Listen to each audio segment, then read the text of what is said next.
A'udzubillahi minasyaitonirrajim. Bismillahirrahmanirrahim. Assalamualaikum warahmatullahi wabarakatuh. Waalaikumsalam warahmatullahi wabarakatuh. Rabbi shrah li sadri wa yassir li amri wahlul 'uqdatam min lisani yafqahu qawli. Rabbi zidni ilman warzuqni fahman. Alhamdulillah. Alhamdulillahi ba'isir rusuli wal anbiya'i rahmatan lin-nasi bin nuril mubin. Wassalatu wassalamu ala sayyidina Muhammadin asrafil mursalin wa ala alihi tahirin wa sahabatihi khiratil muntajibin. Asyhadu an la ilaha illallah wahdahu la syarikalah arhamur rahimin al-ahadul munazzatu an syabahil makhluqin.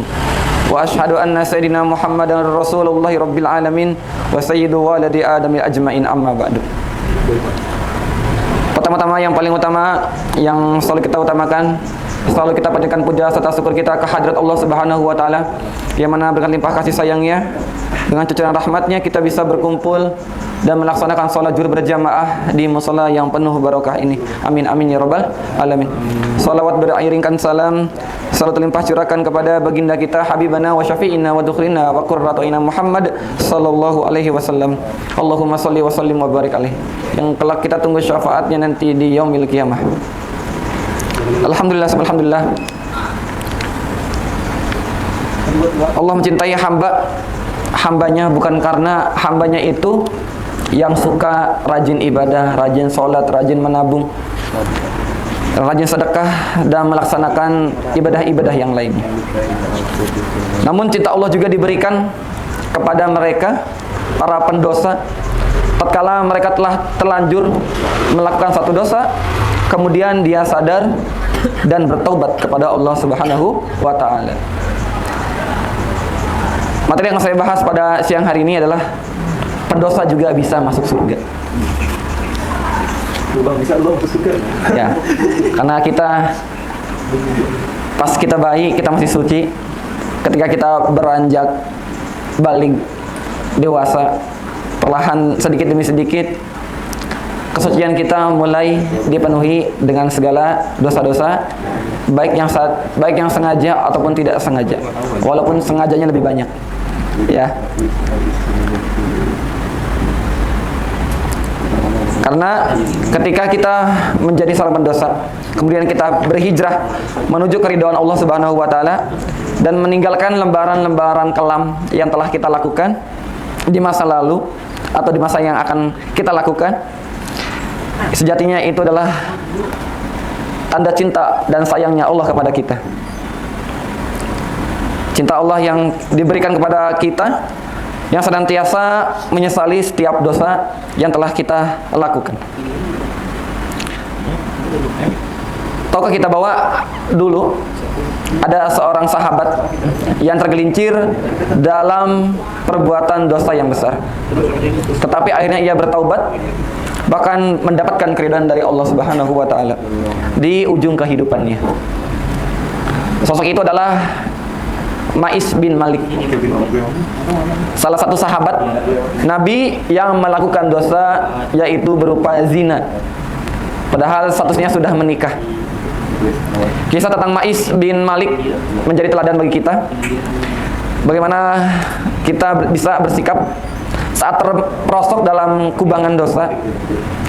Tapi kisah ini mengajarkan kita bahwasanya kisah ini nyata, ya. Kisah ini nyata dan tertulis dalam riwayat sahih dari Imam Muslim.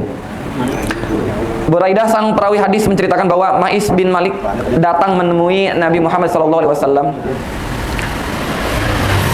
Wahai Rasulullah, sucikanlah diriku. Pinta Ma'is kepada Rasulullah SAW. Rasulullah berkata, celakalah kamu, pulanglah, minta ampunlah kepada Allah dan bertobatlah kepadanya. Mendengar jawaban Rasulullah, langsung terbirit-birit Ma'is, langsung pergi. Lalu enggak lama dia kembali menemui Rasulullah SAW sembari mengatakan, wahai Rasulullah, sucikanlah aku. Kemudian Rasulullah menjawab, celakalah kamu, pulanglah, minta ampunlah kepada Allah dan bertobatlah kepadanya. Beliau menjawab sebagaimana jawabannya pertama, dan hal itu berulang-ulang sampai 4 kali. Jadi Ma'is ini bolak-balik sampai 4 kali bertemu dengan Rasulullah dengan melontarkan pertanyaan yang sama. Pada kali yang keempat Rasulullah bertanya, dari hal apa? Dari hal apakah kamu harus aku sucikan? Ma'is menjawab, dari dosa zina, ya Rasulullah. Dari dosa zina. Rasulullah bertanya kepada para sahabat yang ada di sekitar beliau, apakah Ma'is ini mengidap penyakit gila? Para sahabat menjawab bahwa Ma'is tidaklah gila. Beliau bertanya lagi, apakah ia baru saja minum khamr? Apa si Ma'is ini baru minum khamr? Ya, kata Rasulullah. Kemudian salah satu dari sahabat berdiri dan mencium bau mulutnya. Ya, dijengus gitu. Ternyata si Ma'is ini enggak minum khamr juga. Buraidah melanjutkan, kemudian Rasulullah SAW bertanya, apakah kamu telah berzina, ya Ma'is? Ya Arkan. Ya, kemudian Ma'is menjawab, ya Rasulullah, benar, saya telah melakukan zina. Lantas Rasulullah merintahkan untuk ditegakkan hukum berupa rajam terhadap Ma'is. Ia akhirnya pun dirajam. Ya, dirajam. Tahu dirajam? Enggak. Ya, dicambuk. Ya, dicambuk. Pakai kabel tis, dicambuk. Ya. Dalam permasalahan ini, para sahabat menyaksikan kejadian berbeda pendapat. Apakah Ma'is celaka disebabkan dosanya, atau apakah dosanya sudah terhapus dengan tobatnya? Para sahabat pun masih berselisih pendapat akan hal itu selama 2-3 hari. Nah, jadi ketika si Ma'is dirajam ini, nah apakah dosa ini bisa terhapus karena dia dirajam? Atau karena memang Ma'is ini terhapus dosanya karena memang sudah tobat? Nah, selama 3 hari itu Rasulullah pun datang menemui mereka. Setelah memberi salam, beliau duduk bersama dengan mereka lalu berkata, mohonkanlah ampun untuk Ma'is bin Malik.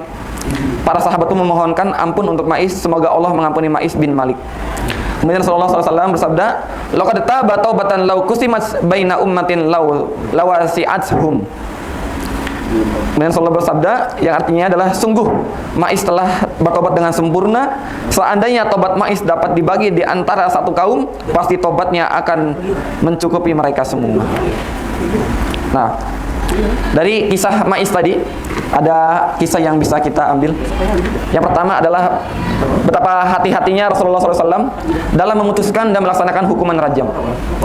Beliau bahkan selalu mengarahkan dan memberikan pesan kepada pelakunya untuk bertobat dan memohon ampunan kepada Allah Subhanahu wa taala. Hukum rajam sebenarnya bukanlah pilihan utama Rasulullah. Rasulullah lebih memilih menuntun pelaku dosa tersebut untuk bertobat terlebih dahulu dan memohon ampunan kepada Allah Subhanahu wa taala. Jadi memberi kesempatan 3 kali dulu untuk bertaubat. Ya, enggak langsung dihukum rajam. Ya, artinya Rasul itu hati-hati banget sebelum melakukan satu tindakan. Rasulullah memerintahkan kepada Ma'is bin Malik untuk bertobat terlebih dahulu, baru setelah itu dia mengakui kesalahannya. Yang kedua adalah atas dosa yang telah dilakukan oleh Ma'is bin Malik, biarlah hanya pelaku dan Allah saja yang tahu, dan tak perlu aibnya disebarkan sendiri. Karena setiap orang tergelincir melakukan dosa besar, masih ada kesempatan baginya untuk kembali bertobat kepada Allah Subhanahu wa taala, karena Allah benar-benar Maha Pengampun.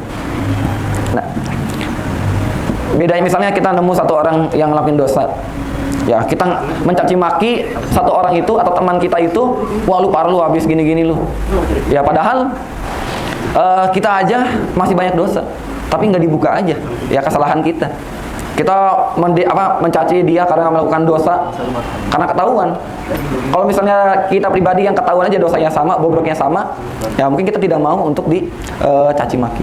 Maka beruntunglah kita ketika kita melakukan kesalahan, kemaksiatan, hanya Allah dan kita yang tahu. Ya. Kemudian yang ketiga adalah ketika jalur pertobatan Ma'is bin Malik memang benar-benar pilihannya sendiri, agar dosa-dosa yang telah dilakukannya bersih dan terhapus, bahkan tobatnya bisa memberikan syafaat untuk penduduk kota Madinah. Ini petanda bahwa setiap dosa berhak masuk surga, meskipun seberapa besarnya dosa yang telah kita lakukan. Nah, mungkin itu aja yang materi yang bisa saya sampaikan. Terima kasih atas segala perhatiannya. Wassalamualaikum warahmatullahi wabarakatuh. Waalaikumsalam warahmatullahi wabarakatuh.